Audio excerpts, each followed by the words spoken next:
Hey everybody, welcome to John Wayne Lied to You, the storytelling podcast featuring me, John Wayne, your old pal and friend, and confidant, if you want me to be.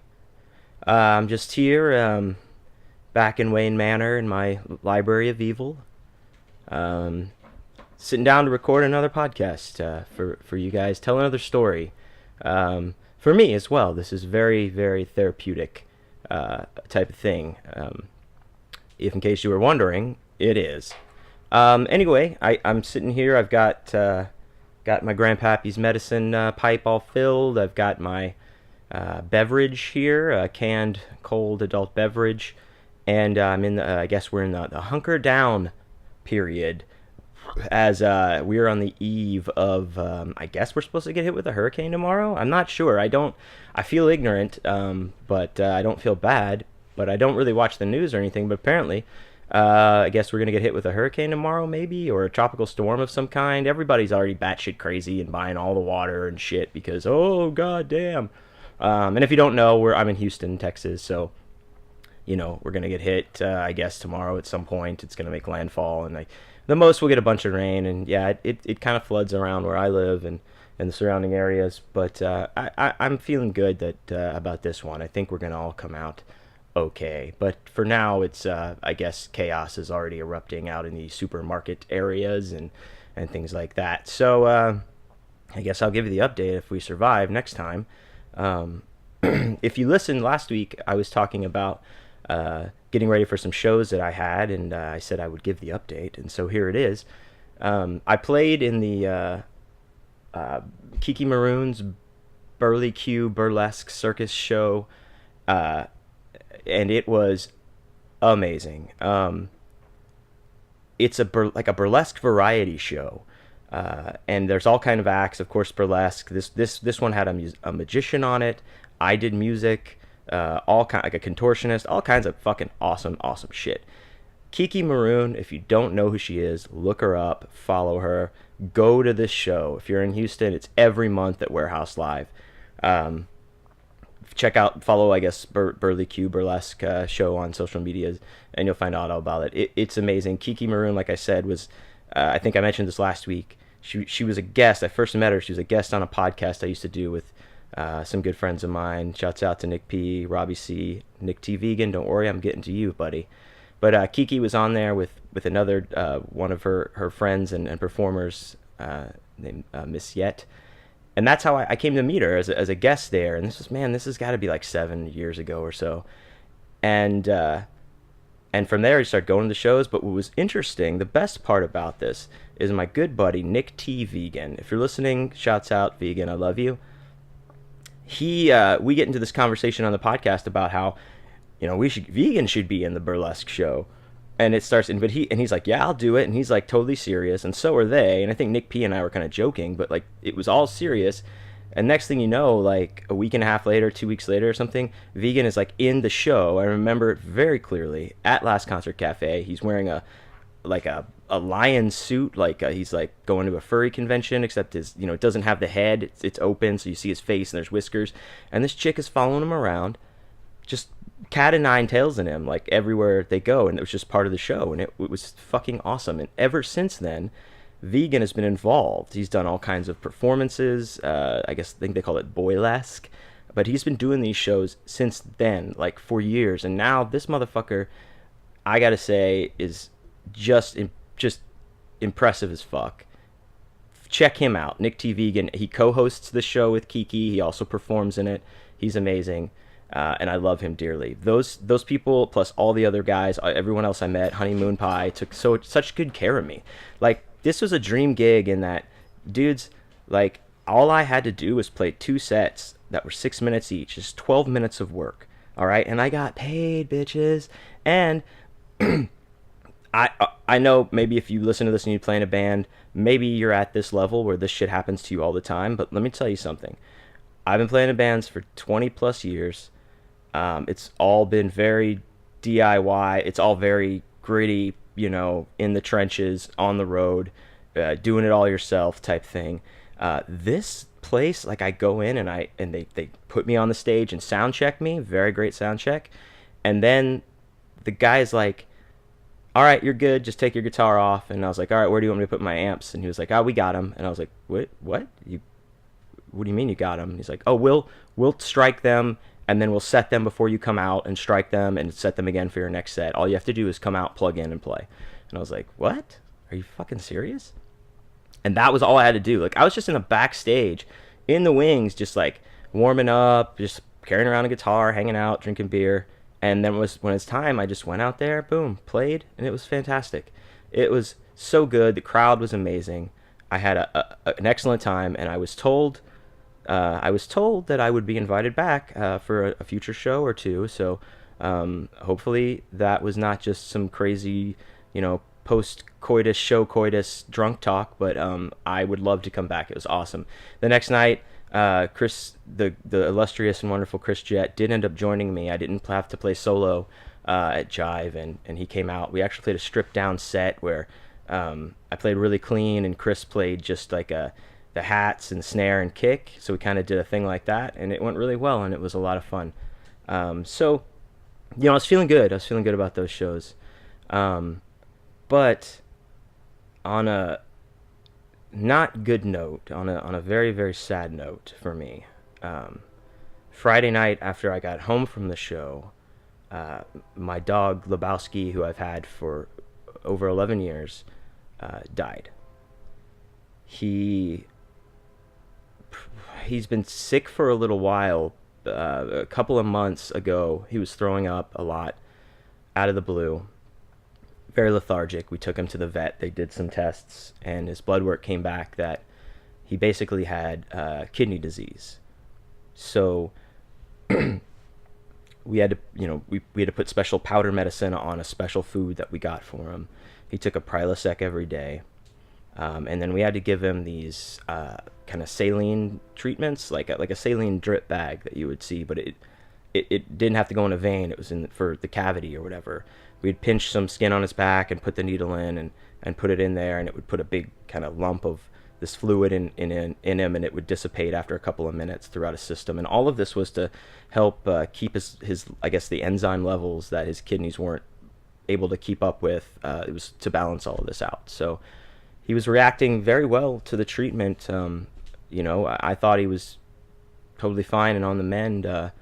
Before I went to the show on Friday night, he did throw up shortly before I was about to leave, but he didn't seem sick. I was with him all day. He didn't seem fine. And then Katie got home a little bit before me and called me and said I needed to get home right away. He wasn't doing well. So I got home, and he was unresponsive, very short of breath, and I held him, and I cried more than I've probably ever cried over anything in all of my 38 years of life. And I held him as he went, and I was glad I could be there for that. But I miss him terribly. He was my best friend. He was the only. He went through so many times in my life that were the dark times, the darkest timeline that I experienced. Through divorce and just starting over and finding myself again, finding my voice within my art. And he was always there, and he, every day when I left for a show, including that day, I'd kiss him on the head and tell him I'm going to make some art, Bowski. And that always made me feel good to say. And now and he was the best dog ever, and now he's gone. So I'll always think about him every day, and I miss him a lot. So this week, I've decided to tell a story that involves the late, great Lebowski, my dog, my sweet boy. This story is called Bark Park.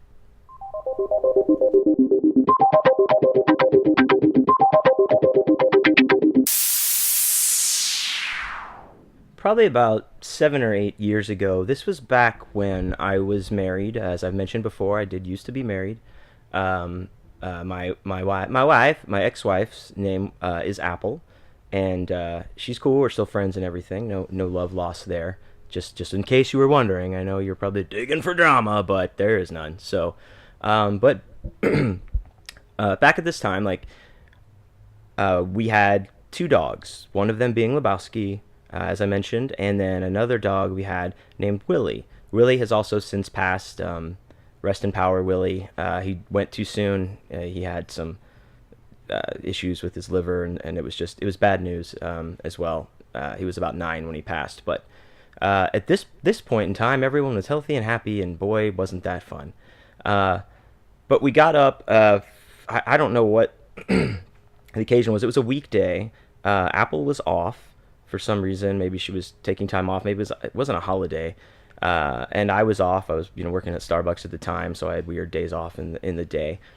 And it was kind of cool outside, but like maybe like normal people, like anybody that's listening to this that lives in a place that has seasons, it probably wouldn't feel cool to you. But here in Houston, where we just have hot as fuck for like 10 months and then like a week of like, wait, does that feel cooler? And then like another week of it's cool, and then 2 days of freeze, and then it just gets hot as fuck again over the next 6 weeks until we reach hot as fuck again.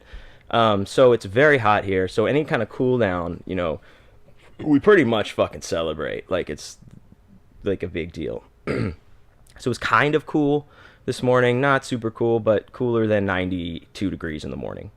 And Apple suggested that we take the dogs on a walk to a dog park that was in our neighborhood at a park called TC Jester Park. If that helps anybody that lives in the area. If not, then it's just a fun name. I like the details, people. I'm sorry.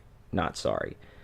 So we live pretty close, and I'm like, doesn't that seem like a far walk? And she's like, no, it'll be fine. It's not even like a mile.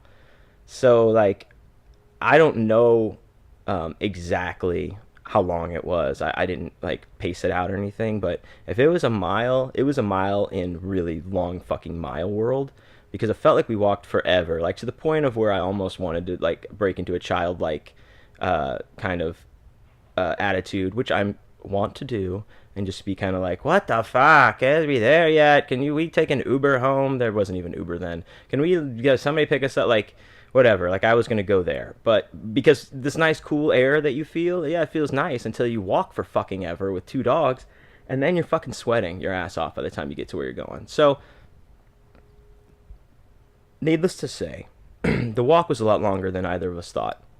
We get to the place, and I wasn't in an especially bad mood or anything like that. I there was nothing bothering me.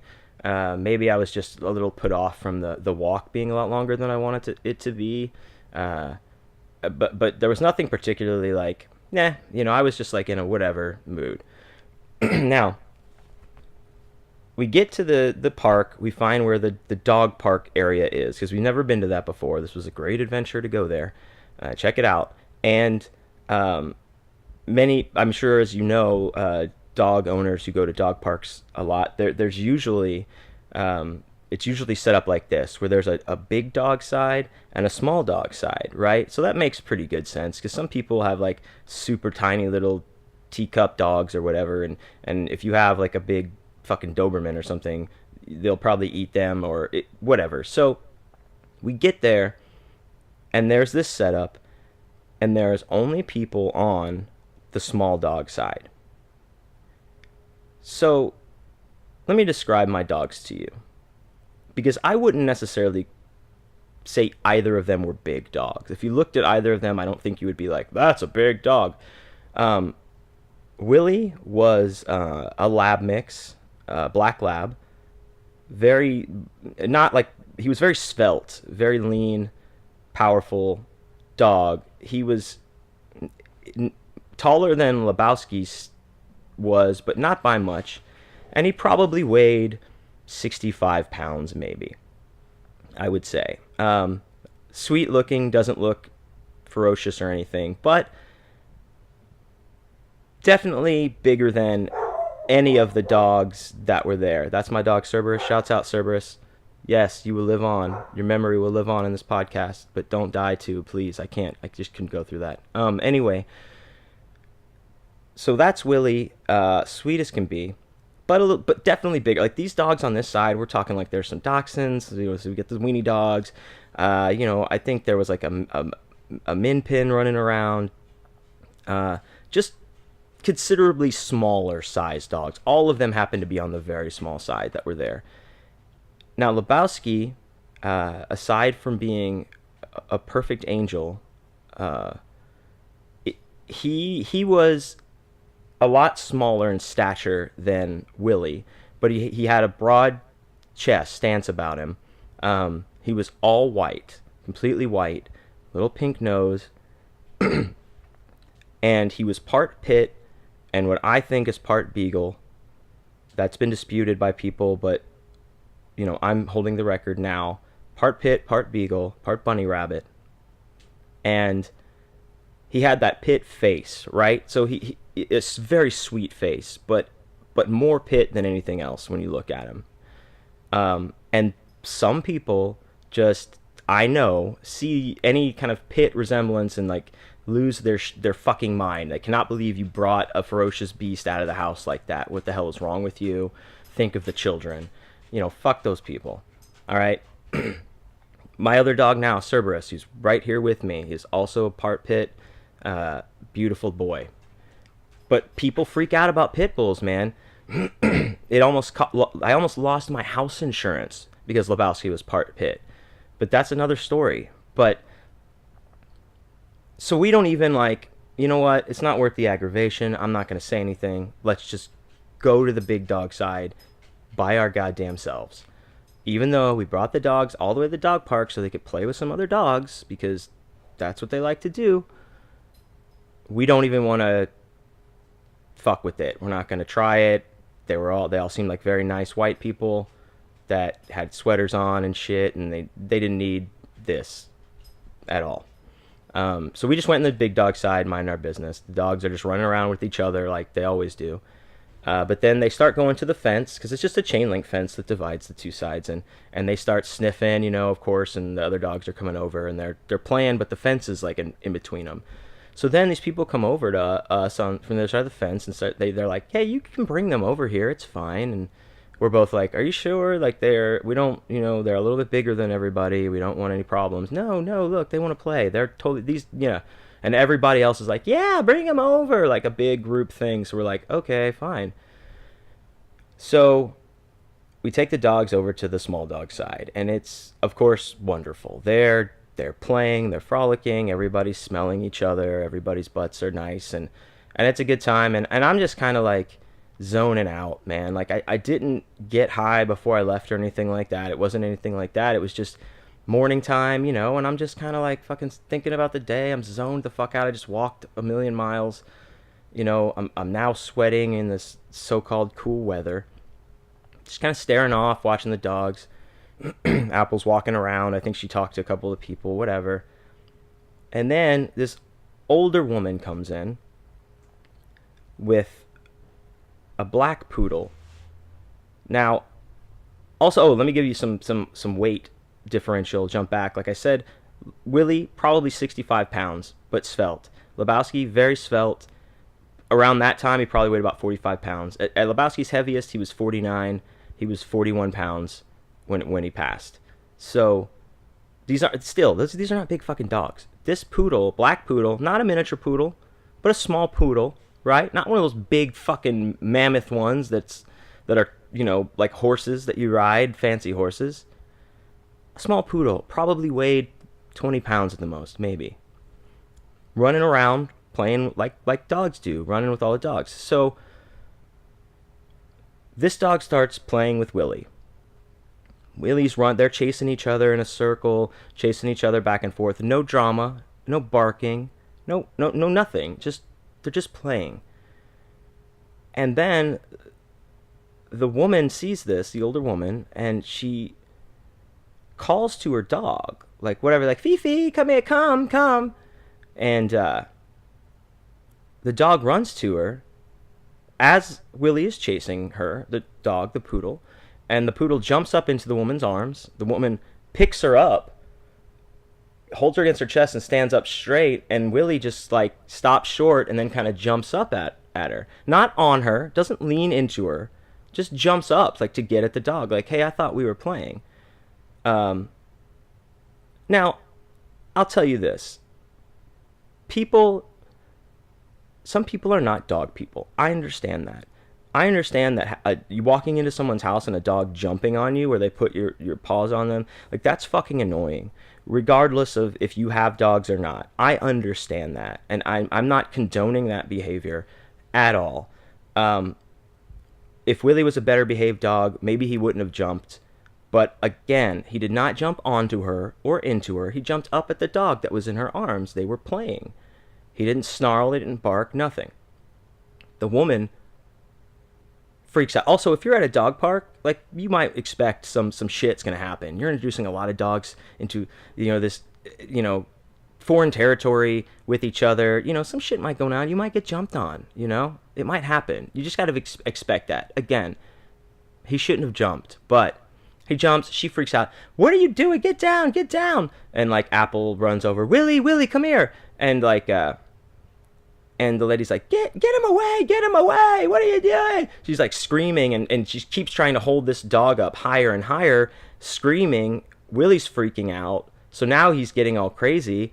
Apple gets to him, grabs his collar, pulls him back, and she's like, why? Get your dog away from me! And she said, he's just playing. Why'd you pick up your dog? And she just yells at her and is like, he shouldn't even be over here. This is the small dog side. They can't be over here. Get your dogs out of here. And here I am. I'm watching this whole thing unfold. I'm standing there, kind of like, Zen like the Buddha with my arms crossed, just kind of watching. And I see this all unfold. And the woman yells, get them out of here. They're not even supposed to be on this side. And I just snap and scream, just shut the fuck up, lady! You would have thought that time fucking stopped. The wind stopped fucking blowing in that moment. That woman's face was so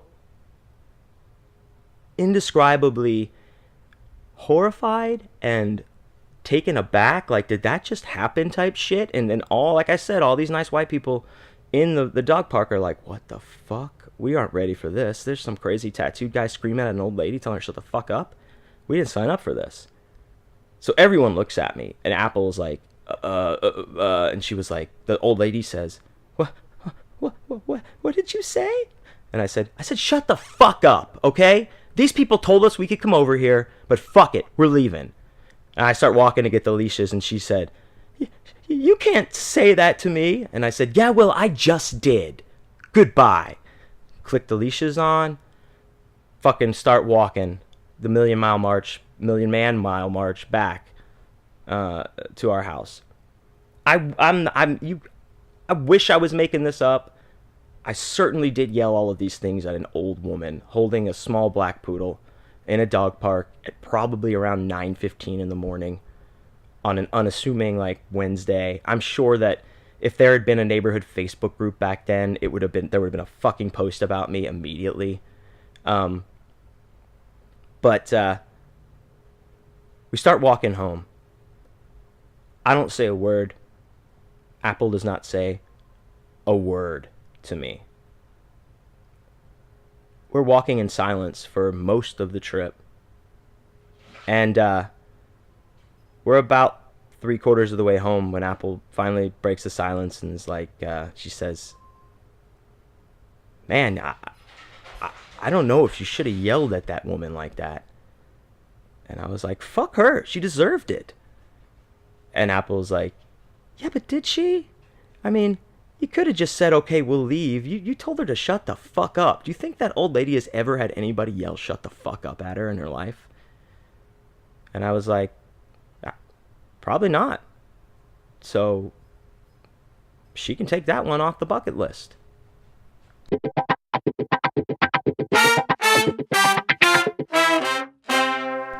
All right, there you go. My adventures at the old Bark Park, neighborhood Bark Park. Needless to say, I did not frequent that park or patronize it or whatever you will ever again. And I never saw that lady, but I like to think that somewhere in Oak Forest, she was in her house petting her dog, having nightmares about tattooed crazy gentlemen telling her to shut the fuck up. Um, that would make me feel good. No, come on, I'm not a fucking monster. It's heat of the moment. Sometimes that shit happens. Heat of the moment. So, anyway, thanks guys for listening to my story. And checking out the podcast. Any new listeners, welcome. Thank you so much. Go back and check out the other ones. Right now, the podcast is on iTunes, and it's on my YouTube page. It's just John Wayne is Dead, all one word.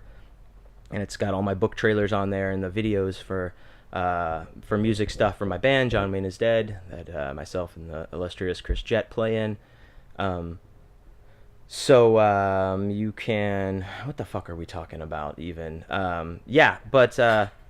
Please go to johnwayneisdead.com for everything that I do, and including the podcasts. The YouTube podcasts are all posted there as well, just to make it all easy. It's a one-stop shop.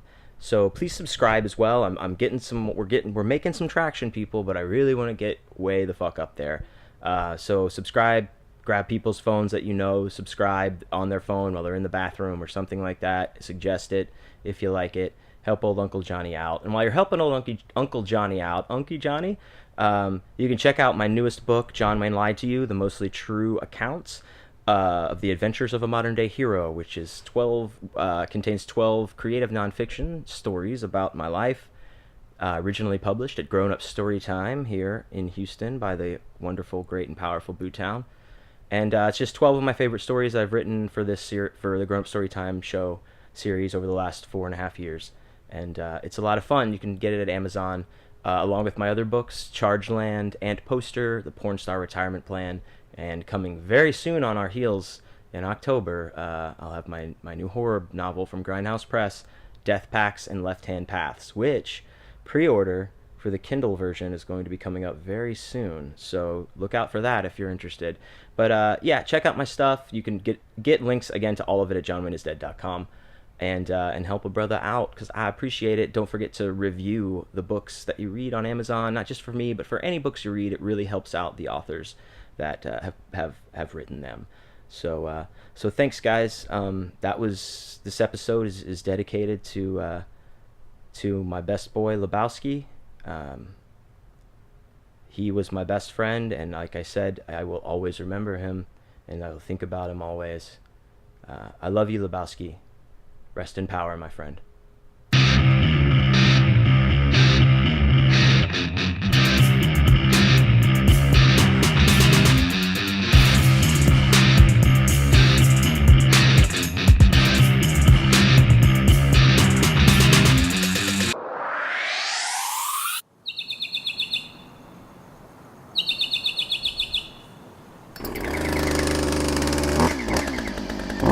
Mockingbird Network.